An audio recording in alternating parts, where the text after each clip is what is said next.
사랑하는 하나님 아버지, 우리 하나님 찬양대가 고백했던 것처럼 우리의 가정이 이런 복을 받길 원합니다.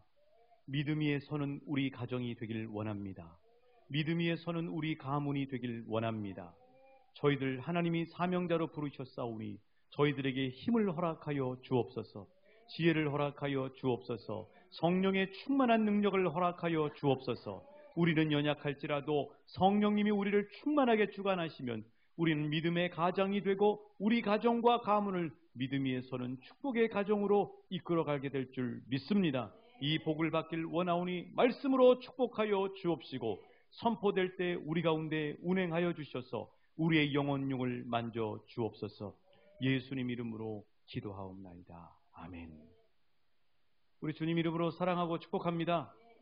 가정의 달을 맞이해서 우리 성도님들의 가정과 가문이 예수 위에 세워지는, 예수 안에 있는, 그리고 놀라운 복의 근원이신 예수의 복이 흘러넘치기를 우리 주님의 이름으로 축복합니다. M방송사에서 이런 프로가 있더라고요. 신비한 TV 서프라이즈라고 하는 프로가 있습니다. 이렇게 텔레비전 얘기하면, 제가 텔레비전을 자주 본다는 얘기 아닙니다. 텔레비전 볼 시간이 없어요. 그런데 이 프로에 보니까 2015년도 10월 4일에 치킨보이라는 제목으로 방영이 됐습니다. 치킨보이 그러니까 벌써 군침이 땡기지 않습니까? 무슨 치킨을 만들어가지고 튀겨서 그렇게 배달을 하는 분이신가, 이렇게 우리가 알 수 있는데, 그게 아니고 이분의 이 사연을 들으면은 좀 충격적인 그런 이야기의 주인공임을 알 수 있습니다. 이 치킨보이를 누가 처음 목격을 했냐면요, 호주의 이 사업가이시면서 이 자원봉사 활동 때문에 남태평양의 피지 섬에 방문한 엘리자베스 크레이튼이라고 하는 여자분이 처음 발견하게 됐어요. 이제 이분이 그 섬에 이제 이런저런 가정을 방문하다 보니까 어느 가정에서 꼬끼요 하고 이 닭 우는 소리가 들리는 겁니다. 그래서 이제 이 남태평양 피지의 닭들은 어떤 닭인가요? 여러분, 닭도 다 생김새가 다릅니다. 동남아의 닭들은요, 이 날씬해요. 잘 못 먹어서. 닭백숙을 하면 먹을 게 별로 없어요. 그러니까 우리가 이제 선교를 가더라도 그 선교사님이나 그곳에 있는 분들이 우리를 생각하신다고 닭백숙을 해주시면은 설마 그런 분은 아무도 없겠죠. 먹을 것도 없네, 이렇게 얘기하시면 이것 때문에 상처받으신 걸 제가 선교팀을 이끌어갔다가 그냥 선교사님, 이 사모님 마음 달래드리려고 얼마나 아주 시간을 보낸지 몰라요. 정말 입이 방정이란 말이 그런 거죠. 그냥 좀 부족해도 잘 먹었습니다 하고, 우리가 선교지 잘 먹으러 가는 거 아니잖아요.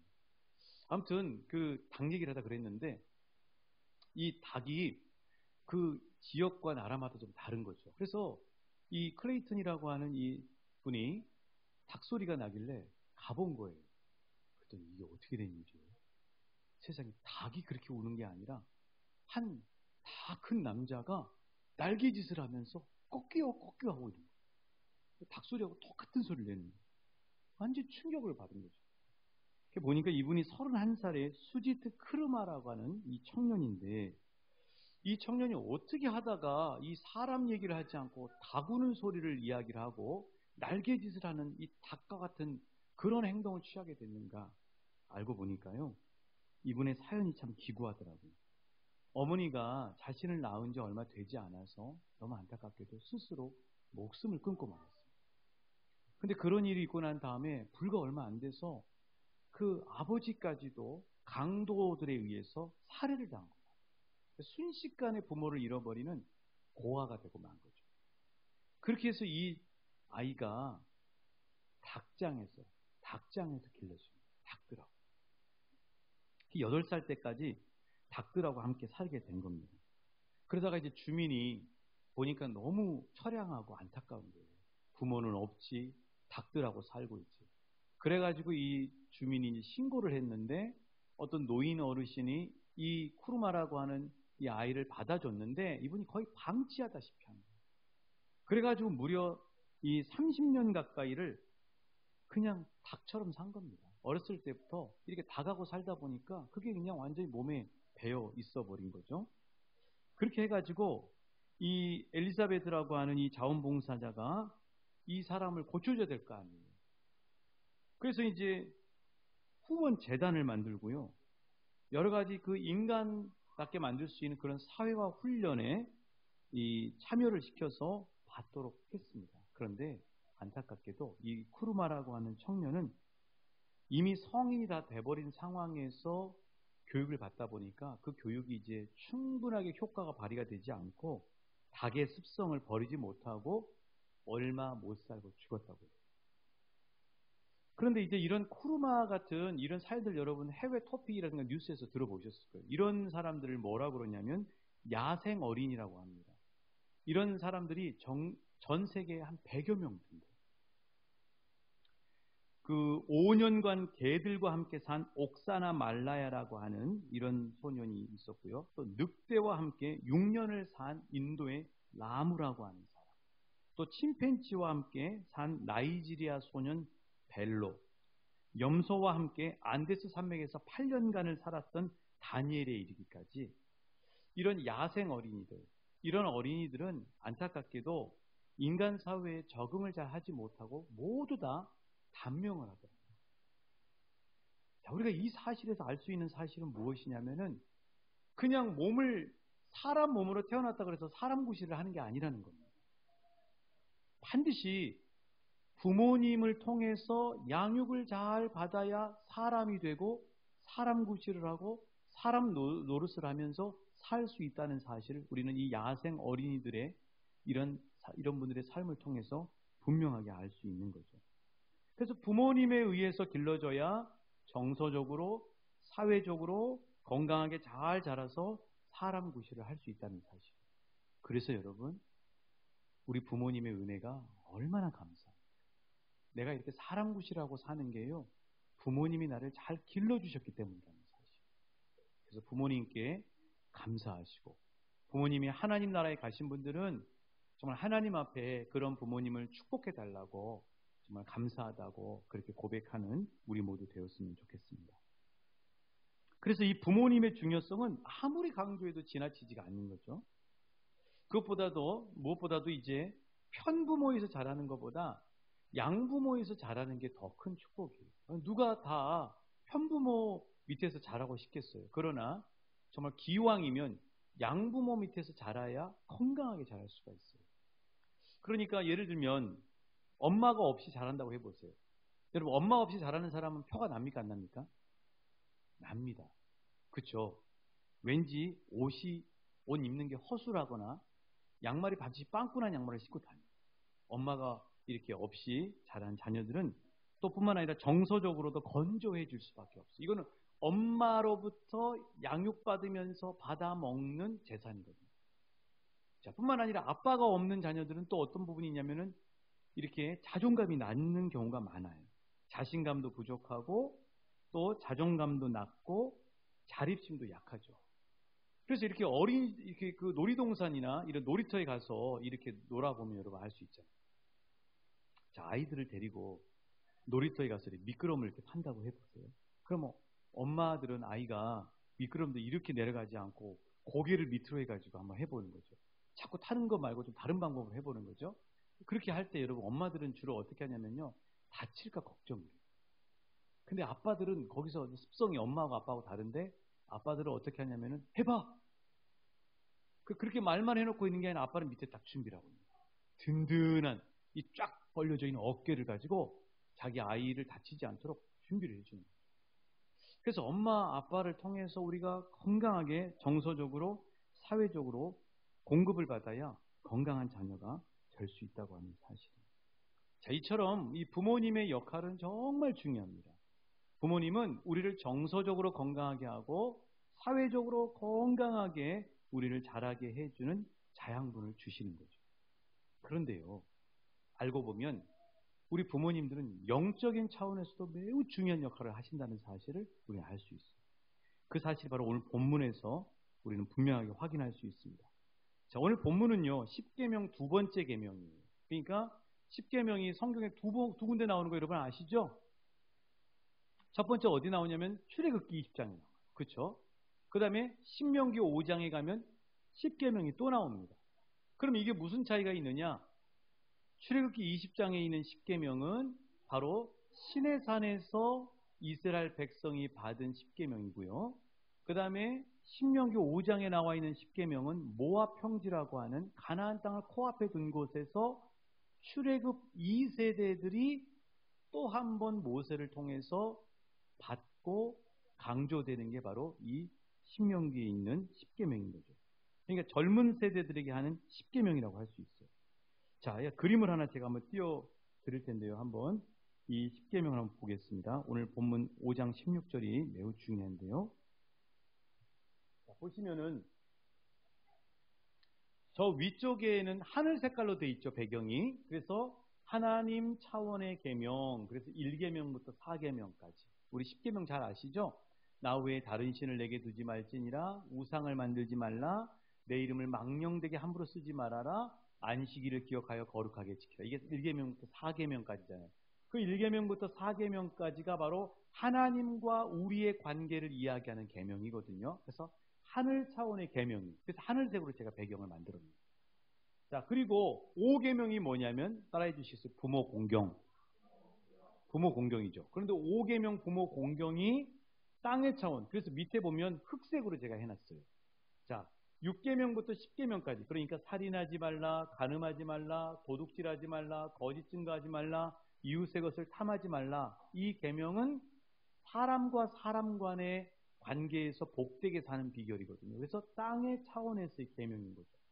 그런데 저 하늘 차원의 계명과 땅의 차원의 계명을 연결해 주는 게 뭐냐면 바로 5계명인 부모 공경. 부모 공경. 그러니까 부모 공경이라고 하는 게 왜 중요하냐면 부모님을 잘 공경하게 되면은 자동적으로 이어지는데 어떻게 이어지냐면 하나님을 잘 공경하게 돼요. 그런데 부모님께 공경하지 못하고 불효하게 되면은 땅의 차원으로 떨어져 버려요. 그래서 하나님은 너무나 정교하게 10계명을 우리에게 주셨는데 하늘 차원의 1계명부터 4계명과 땅의 차원의 6계명부터 10계명까지 사이에다가 제 5계명이 뭘 주셨어요? 부모 공경을 주시죠. 부모를 공경한다고 하는 것은 부모를 잘 봉양하는 차원에서 끝나는 것이 아니라 이 본문인 10계명에 의하면 부모 공경을 잘하면은 하늘 차원의 삶을 살게 되는 거예요. 그리고 하나님을 잘 공경하는 것으로 이어지는 거예요. 그러니까 이 어버이 주일에 우리가 부모님께 참 감사한 건 뭐냐면은 부모님 때문에, 부모님이 계시기 때문에 우리는 하나님의 존재를 알게 됩니다. 부모님의 사랑 때문에 우리는 하나님의 사랑을 알게 됩니다. 사람은 경험해보지 않으면 알 수가 없어요. 그래서 설교 말씀이 아무리 많이 공부한 사람이 이 자리에 앉아 있다 해도 그 사람이 영적인 사람이 아니면 이해를 못하는 거예요. 제가 어떤 간증을 이야기하거나 또 우리가 어떤 말씀을 들을 때 영적인 어떤 그런 이야기를 하는데 이해가 안 되는 이유는 뭐냐면은 지식이 없어서 이해가 안 되는 게 아니고요. 그걸 경험을 해보지 못하기 때문에 이해가 안 돼요. 그러니까 내가 좀 이해가 안 되더라도 그런 얘기가 오면 어떻게 우리가 그거를 잘 정리를 해놔야 되냐면 내가 언젠가는 저거를 경험할 테니까 내가 잘 기억해 두자 하는 차원에서 경청해서 들으시는 게 중요해요. 자, 그러니까 우리가 하나님 사랑을 어떻게 알 수 있냐면요. 부모님의 사랑을 받았기 때문에 하나님 사랑을 알 수가 있어요. 그러니까 부모님으로부터 사랑을 받지 못한 사람은 아까 우리 야생 어린이들처럼 하나님도 알 수가 없고요. 하나님의 사랑이 대체 무엇인지를 제대로 알 수가 없는 거죠. 자, 어떤 분이 아주 뛰어나서 미국에 가가지고 변호사가 됐습니다. 그리고 돈을 많이 벌어가지고 바로 그냥 유리창만 커튼만 딱 제끼면은 바다가 시원한 바다가 쫙 보이는 아주 좋은 전망 좋은 집에 살고 있었어요. 그런데 이분이 여자분인데 이분이 아이 중에 하나가 ADHD에 걸린 거예요. 이 ADHD라고 하는 게 뭐냐면은 주의력 결핍 과잉 행동장애라고 하는 거거든요. 막 산만해요. 산만한 아이들이 있어요. 그런 산만한 아이들. 이게 너무 지나친 거죠. 그래서 이 어찌 보면 이 ADHD에 걸려 있는 이 자녀를 치료하기 위해서 이 엄마가 모든 걸 버리는 거예요. 그래서 그 변호사직도 돈 이렇게 변호사라고 하는 그 얼마나 그 변호사 되기 어렵습니까? 근데 그 변호사직도 다 내려놓고요. 그 다음에 그 좋은 집도 팔고요.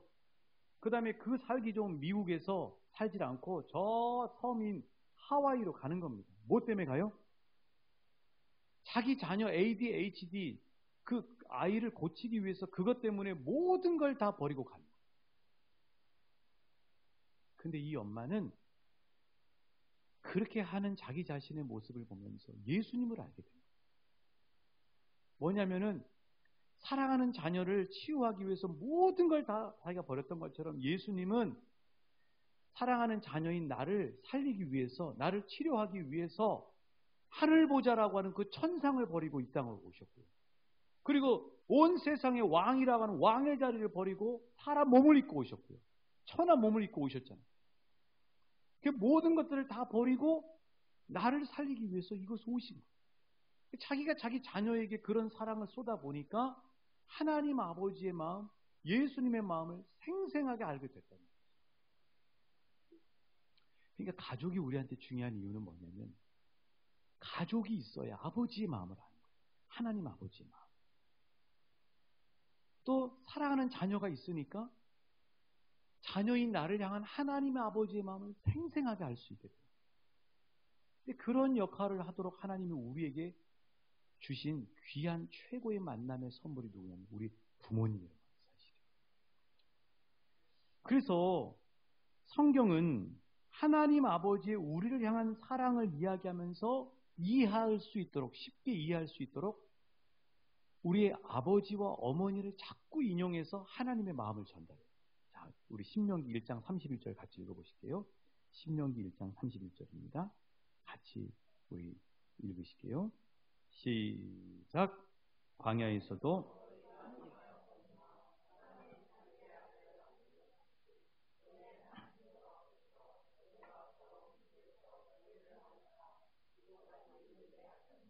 자, 이 말씀을 보시면 사람이 자기의 아들을 낳는 것 같이.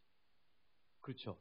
그리고 난 다음에 하나님이 광야에서 이스라엘 백성들을 끌어안아서 지키시고 보호하셨다는 얘기. 저는 이 말씀만 보면요, 저희 아버지 생각이 나요. 군대에 있었거든요. 군대에서 예고도 없이 어머니 아버지가 휴가를 나오시고, 아니 휴가가 아니라 연애를 오신 거예요. 광주에서 저 경기도 파주까지 그 겨울에 연애를 오신 거예요. 근데 제가 참 그 운명이 기가 막히죠. 그게 왜 기가 막히냐면 제가 근무소로 위병소에 나가고 있었고, 위병소는 뭐냐면 부대 문이에요. 위병소를 나가는데 저 먼 발치에서 어느 두 분이 걸어서 부대 안으로 들어오시는데 저는 근무 교대해 주려고 간 건데 점점 가까워질 거 아닙니까? 우리 부모님과 제가. 그런데 가까워지면 가까워질수록 보니까 우리 엄마 아빠인 거예요. 제가 어떻게 했을 것 같아요? 뛰어갔겠죠? 아마 100m 달리기 선수보다 더 빨리 뛰어갔을 거예요. 막 뛰어가니까요. 우리 아버지가 가슴을 확 넣어요. 아버지 품에 군인 아저씨가 안겼습니다. 총은 내팽개치고 아버지 품에 안겨. 근데요, 그때 우리 아버지 품이 태평양보다 넓더라고요. 그때 우리 아버지 품이 이 세상의 어떤 성벽보다도 만리장성보다도 더 튼튼하고 든든하더라고요.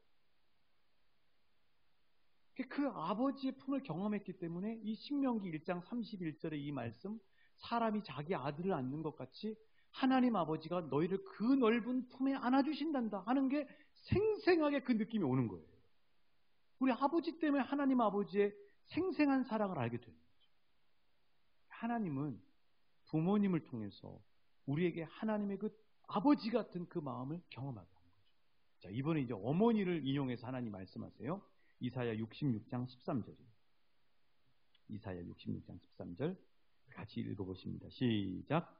어머니가 자식을 위로함 같이 내가 너희를 위로할 것인즉 너희가 예루살렘에서 위로를 받으리.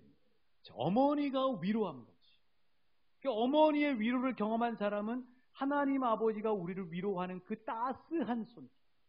어머니의 손은 뜨겁잖아요, 여러분. 어머니의 손은 너무 부드럽잖아요. 그런 것처럼 하나님 아버지가 세상에서 지치고 어디 기댈 데도 없고 위로받고 싶은데 하나님의 성전 앞에 나와서 의지할 곳 없는 나를 하나님이 아버지처럼 넉넉하고 든든한 마음으로 품어주실 뿐만 아니라 따스한 손길로 등을 토닥토닥 두드려 주시거나 등을 만져주시면서 그 뜨거운 온기로 나를 회복시키고 위로하시고 치유하시는 그 하나님의 손길을 경험하게 됩니다. 그런 은혜를 경험한 사람들이 있잖아요, 여러분. 우리 하나님 아버지는 그런 거예요. 어느 날 밤에는요, 너무 힘들어서 잠이 안 오더라고요. 너무 힘들었어요. 잠이 안 오는 거예요. 그런데 며칠 지나서요, 기도를 하는데요, 하나님이 저한테 그림을 보여주시고. 근데 그 그림이 뭐냐면, 제가 잠이 안 와가지고, 잠을 자고 싶은데 잠이 안 와가지고, 막 그렇게 뒤척이면서 있을 때, 근데 그때 그 그림을 보여주시면서 하나님이 제 여기 가슴 이쪽에다가 톡톡톡톡톡톡 두들기고 있었어 하고 하나님이 깨닫게 해주시다. 톡톡톡. 아이들 보채고 잠 안 자면 엄마가 톡톡톡톡 두들겨 주잖아요. 그러면 안정감을 갖잖아요. 그때 저는 혼자 잠이 안 와서 막 혼자 이렇게 버티고 있는 줄 알았더니 그게 아니라 하나님이 저한테 깨닫게 해주시는데, 너 그때 혼자 그렇게 있었던 거 아니었어. 내가 네 가슴을 톡톡톡톡 두드리면서 너를 내가 보살펴주고 있었어. 지켜주고 있었어. 막 눈물이 왈칵. 우리 하나님 아버지는 그런 겁니다. 근데 그런 하나님 아버지의 아버지 같은 사랑, 하나님 아버지의 어머니 같은 따스한 사랑을 우리가 어떻게 할 수 있냐면, 우리 부모님의 사랑을 받았기 때문에 우리가 그 사랑을 생생하게 재현해서 할 수 있는 거예요. 그래서 부모님이 우리에게 은혜요, 감사함이신 거죠. 자, 그래서 눈에 보이는 부모님을 잘 공경해야 눈에 보이지 않는 하나님을 잘 공경할 수 있습니다. 부모님을 잘 공경하면 하나님 차원의 삶을 살 수 있습니다. 그래서 부모님은요, 한번 따라해 주시겠어요? 하나님의 거울이고 하나님을 가장 닮은 하나님의 형상입니다. 자, 다시 한번. 부모님은 하나님의 거울이고 가장 닮은 하나님의 형상입니다. 그렇잖아요, 여러분. 부모님, 우리 엄마 아빠는 나를 위해서 다 던져버리잖아요. 여러분, 그 사랑, 그게 바로 하나님 아버지의 사랑이잖아요. 그러니까 부모님의 그 사랑을 아는 사람은 하나님 아버지의 사랑을 생생하게 알 수밖에 없는 거죠. 그래서 우리는 부모님께 감사해야 됩니다. 내가 여기 있는 이유는요, 하나님의 은혜 때문이지만 또 하나는 부모님의 기도와 사랑 때문에 여기까지 왔다는 사실을 기억하시고 부모님께 감사하시고, 그런 부모님을 주신 하나님께 감사하는 저와 여러분 되시길 주님의 이름으로 축복합니다. 그렇다면 이제 우리가 좋은 부모가 돼야 되잖아요. 이제 그 사랑을 받았으니까 이제 좋은 부모가 돼야 돼요. 그런데 이런 좋은 부모가 되기 위해서 어떻게 해야 될 것인가? 영적인 그런 준비가 될 수 있는 부모가 돼야 되는 것이죠. 우리 시대의 믿음의 거장이나 영웅들을 보면요, 대부분이 부모님으로부터 받은 그 삶의 추억과 유산, 그것 때문에 영적 거장과 영웅군이 된 사람들이 많아요. 그러니까 믿음의 좋은 본이 된 부모님의 그 본이 되는 모습을 보고 평생 그거를 잊지 못해요. 그래서 그 추억이 그 자녀의 마음의 동산에 나무로 심기는 거죠. 그래가지고 나무로 심겨져서 그게 하늘 차원으로 툭툭 쳐서 끌어올려주거나, 또는 그 부모님이 나에게 유산으로 보여주신 그 삶의 거룩한 추억이 계속 한 번씩 돋아나기 시작하면서 내가 처지려고 할 때 끌어당겨주고, 어휴, 내가 정신 차려야지. 우리 부모님은 이렇게 하셨는데. 이걸 평생 잊지 못하고 믿음의 거장과 영웅들이 된 사람들이 많아요. 여러분의 우리 자녀들에게 우리가 무엇을 유산으로 남겨주셔야 되냐면, 우리 자녀들의 마음의 동산에 내 삶의 모습을 통해서 거룩한 나무를 심어주시는 축복이 있으시길 우리 주님을 축복합니다. 자, 그래서 이 아브라함과 이삭과 야곱의 이 하나님, 우리가 이 믿음의 명문가가 되기 위해서 아브라함과 이삭과 야곱의 하나님을 이야기하잖아요. 근데 이 가문에 세 가지 모토가 있어요. 그래서 저는 이 설교를 준비하면서 하나를 또 얻었잖아요. 이제부터 우리 위체복, 우리 위가의 가문에는 우리 자녀들에게 반드시 이 세 가지 모토를 대물림해주고, 그리고 우리 자녀들이 또 손주들, 그 자녀들에게 이거를 대물림해주도록 해야 되겠다고 제가 단단히 붙잡았어요. 여기서 설교 끝낼까요? 알려드리고 끝내야 되겠죠? 자, 그러면은 이 아브라함과 이삭과 야곱의 가문에 보면은 아브라함, 이삭, 야곱을 볼 때 제일 인물이 비중이 딸리는 사람이 누구라고 생각해요, 여러분은? 자, 성경을 보면 아브라함에 대해서는요, 창세기 12장부터 25장까지 나와요. 우리 13장이나 아브라함에 대해서 이야기를 해요. 그만큼 비중이 크다는 거죠. 그런데 이삭 있죠, 이삭. 이삭은요, 26장 한 장. 아니, 조금 넉넉하게 주면 26장에서부터 28장 5절까지. 이게 이삭에 대한 이야기. 반면에 그의 아들인 야곱은요, 28장부터 35장 또는 37장까지. 그러니까 성경에서 할애하는 비중을 보면 이삭이 정말 왜소하고 연약한 세 사람 중에 연약한 사람이라는 사실을 알 수 있겠죠. 그런데 이 비중이 떨어지는 이삭이 잘한 일이 있어요. 그 잘한 일이 뭐냐면은 이삭은 아주 도전적이거나 위대한 일을 한 건 별로 없어요. 근데 이삭은 잘한 게 뭐냐면 아버지 아브라함에게 봤던 믿음의 귀한 본을 그대로 본받아서 그의 자녀에게 물려줘요. 이게 이삭이 잘하는 일이에요. 그러니까 나는 아브라함이나 야곱처럼 위대한 인물은 아닌 것 같고 나는 이삭처럼 좀 소심한 것 같다 하는 분들도 힘을 얻으세요. 이삭이 하는 것만 잘 따라와서 하시면 됩니다. 자, 이삭이 먼저 아버지 아브라함의 따라쟁이를 잘했는데 그 아브라함에게 배운 첫 번째는 뭐냐면요. 한번 따라해 주시겠습니다. 하나님께 순종하는 삶. 그렇습니다. 여러분, 아브라함이 하나님께 순종한 거 여러분 잘 아시죠? 창세기 12장에 보면 나오죠? 여호와 하나님이 이렇게 말씀하시니까 아브라함이 순종해서 이 가나안 땅으로 들어가잖아요. 그 순종하는 삶을 이삭이 그대로 배워요. 그래서 그대로 순종해요. 자, 이삭이 어떻게 순종하는가? 부헬라헤로이라는 곳에 흉년이 든 거예요. 흉년이 드니까 목축을 하잖아요.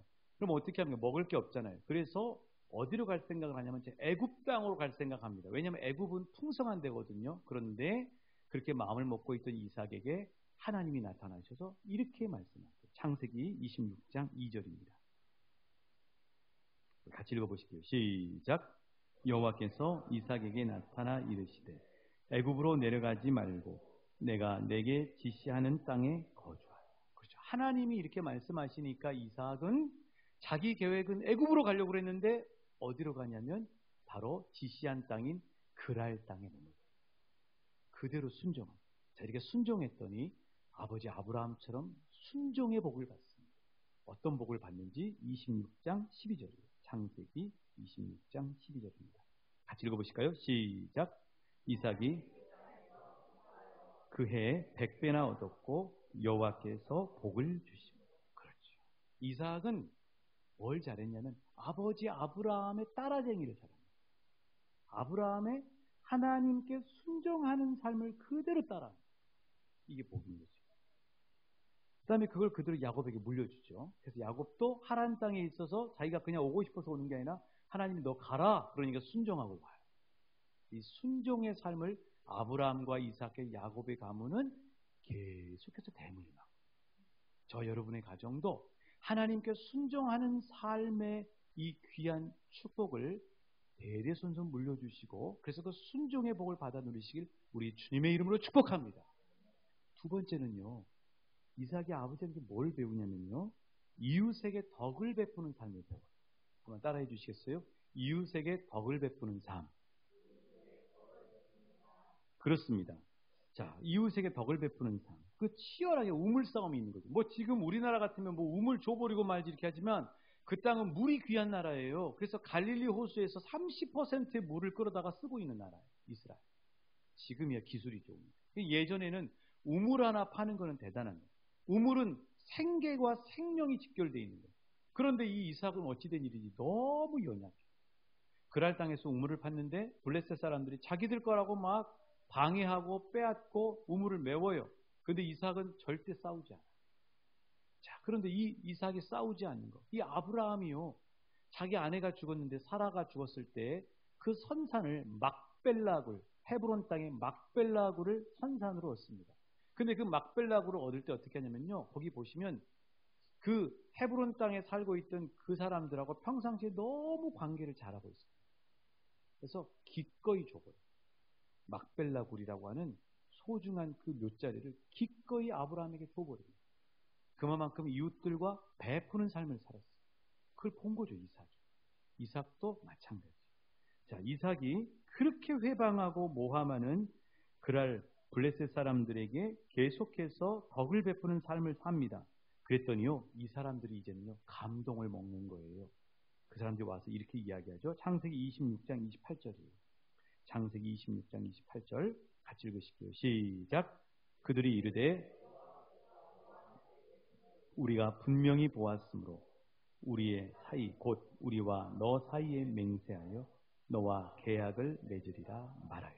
이 그랄 왕 아비멜렉과 아우스닷이라고 하는 장군, 이 사람들이 와서 이삭에게 실토하고 고백합니다. 이웃에게 베푸는 삶, 싸우지 않고 덕을 베푸는 삶. 그대로 아브라함한테 보고 배운 거를 이삭이 그렇게 하는 거죠. 자, 그래서 우리가 송구영신 예배도 이 말씀이 우리에게 축복으로 주셨는데요. 그래서 이삭이 받은 별명이 있어요. 한번 따라해 주시겠어요? 이제 너는 여호와께 복을 받은 자니라. 이런 칭호를 자기 스스로, 내가 그렇게 이야기한 게 아니라 자기를 모함하고 힘들게 했던 블레셋 사람들, 이웃들에게 그 칭호를 받아요. 이게 진짜 아니에요? 그렇죠. 이게 진짜죠. 이웃에서 이야기하는 거예요. 왕춘교회 사람들은 정말 하나님의 사람들이에요. 이렇게 이웃에게 칭찬받는 게 진짜죠. 바로 이런 삶을 아브라함, 이삭, 야곱이 흘려버려요. 자, 세 번째로 이 아브라함, 이삭, 야곱의 가문에 있는 중요한 복을 받는 또 하나의 모토는 뭐냐면, 따라해 주시겠습니다. 믿음의 배우자와 결혼시키는 삶. 그렇습니다. 믿음의 배우자와 결혼시키는 반드시. 아브라함도 하란 땅의 여인하고, 그 아브라함도 이방 여인하고 결혼하지 않고 자기 백성의 여인 사라와 결혼했죠. 자, 이 아브라함이요, 죽기 전에 이삭을 결혼시키는데 어떻게 하냐면은 아비멜렉이라고 하는 종을 써요. 지금 자기가 몸이 안 좋으니까 자식을 먼저 결혼시켜야 되는데, 이 결혼시킬 때 가까이 있는 이 가나안 땅의 여인들하고 이삭을 결혼시키지 않습니다. 자기가 가장 신뢰하고 사람 볼 줄 아는, 그리고 노련한 아비멜렉이라고 하는 이 종을 저 멀리 하란 땅에 보내요. 그래서 데려온 아내가 리브가예요. 그렇죠, 리브가. 자기 아내를 아버지가 어떻게 자기를 결혼시켰냐면 반드시 하나님을 믿는 여인과 결혼시키는 걸 이삭은 알아요. 그래서 이삭도 첫 번째 아들 에서는 지 마음대로 결혼해버렸으니까 어떻게 할 수가 없고, 야곱을 향해서 이런 마음을 그대로 대물림해서 하죠. 자, 28장 1절이에요. 창세기 28장 1절입니다. 같이 읽어보실까요? 시작. 이삭이 야곱을 불러 그에게 축복하고 또 당부하여 이르되. 그렇죠. 그렇게 해서 야곱을 보내는 겁니다. 그래서 믿는 사람과 결혼하게 하는 거죠. 한마디로 이삭은 위대하고 대단한 족적을 남기지는 않았지만 자녀와 후손들이 하나님을 공경하도록 믿음의 대물림하는 데 가교 역할을 잘했어요.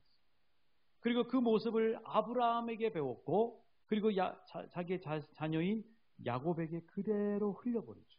그래서 아브라함과 이삭과 야곱의 가문이 되기를 원하시는데, 우리가 그렇게 하시려면 어떻게 해야 되시냐면은 이 가문처럼 믿음의 모토를 반드시 대물림하시고 그리고 실천하시고. 자, 믿음의 모토 3개 다시 여러분 기억하시기 좋게 정리해 드립니다. 자, 한번 띄워주시겠어요? 자, 한번 같이 읽어보실까요? 아브라함과 이삭과 야곱의 가문에서 배우는 3가지 모토는요. 첫 번째, 두 번째, 세 번째. 그렇습니다. 이걸 대물림한 거예요. 이게 모호하고 막연하게 하나님 잘 믿었다 이게 아니라 분명하게 저 세 가지를 계속해서 보여주고 대물립니다. 그러니까 아브라함과 이삭과 야곱의 믿음의 명문가가 되었다. 그래서 하나님은 에베소서 6장 1절의 말씀을 통해서 자녀들아 주 안에서 너희 부모에게 순종하라 이것이 옳으니라 하고 말씀해 주셨어요. 그리고 오늘 본문인 신명기 5장 16절 하반절에 보면 제가 상반절을 읽을 테니까 여러분이 하반절을 읽어주십시오. 자, 오늘 성경책 한번 보시겠어요? 신명기 5장 16절입니다. 여러분 준비되셨죠? 제가 상반절 읽을게요. 너는 내 하나님 여호와께서 명령한 대로 내 부모를 공경하라.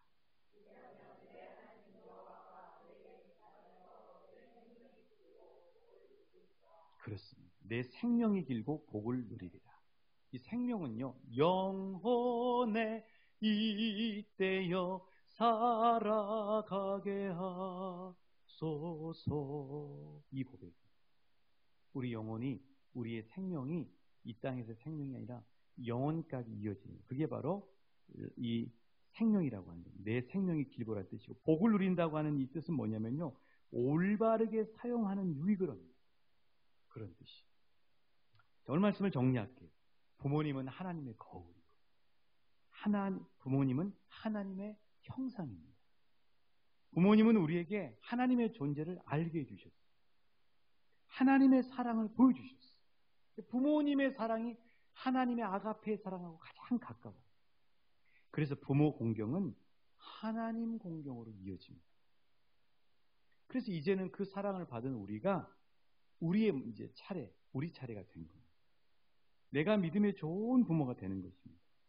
그렇게 하기 위해서는 아브라함과 이삭과 야곱의 가문처럼 우리 자녀들과 자손들의 마음 동산에 거룩한 추억나무를 심어주시오.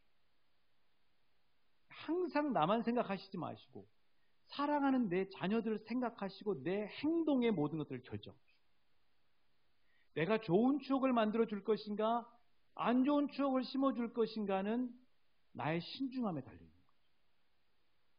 그래서 우리가 죽어서 천국 가더라도 우리 자녀들 가슴 속에 살아서 하늘 차원으로 끌어주는 거룩한 추억을 심어주시오. 우리 아빠는 이랬지. 우리 엄마는 이랬지. 아브라함의 가문의 3대 모토인 하나님께 순종, 이웃에게 덕을 베품, 믿음의 배우자와 결혼시킴. 이 놀라운 하나님의 이 주신 축복의 선물을 우리 것으로 만드셔서 부모 공경은 생명과 축복의 문이 된다고 하는 사실을 우리 자녀들에게 열어주시는 복된 부모님 되시길 하나님은 축복하시고 계십니다. 우리 함께 찬양하실게요.